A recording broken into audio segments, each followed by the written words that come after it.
लोहे की दुकान में अपने पिता के साथ काम कर रहे एक बालक ने अचानक ही अपने पिता से पूछा, पिताजी, इस दुनिया में मनुष्य की क्या कीमत होती है?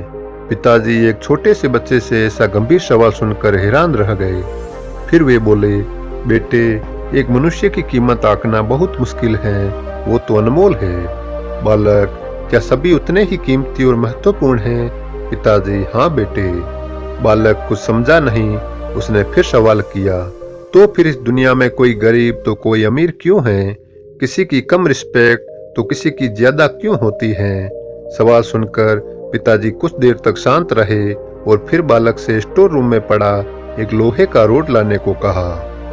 रोड लाते ही पिताजी ने पूछा, इसकी कीमत क्या होगी? बालक, 200 रुपए। पिताजी, अगर मैं इसके बहुत से छोटे छोटे कील बना दूं तो इसकी क्या कीमत हो जाएगी? बालक कुछ देर सोचकर बोला, तब तो ये और महंगा बिकेगा, लगभग 1000 रुपए का। पिताजी, अगर मैं इस लोहे से घड़ी के बहुत सारे स्प्रिंग बना दूं तो?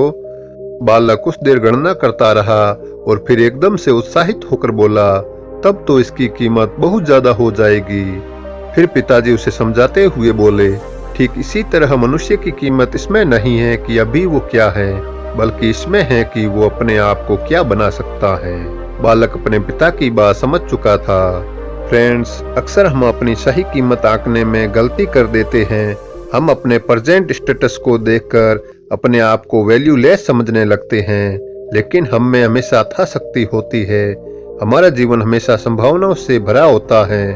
हमारी जीवन में कई बार स्थितियां अच्छी नहीं होती, पर इससे हमारी वैल्यू कम नहीं होती है।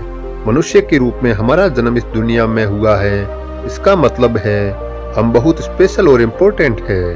हमें हमेशा अपने आप को इम्प्रूव करते रहना चाहिए और अपनी सही कीमत प्राप्त करने की दिशा में बढ़ते रहना चाहिए।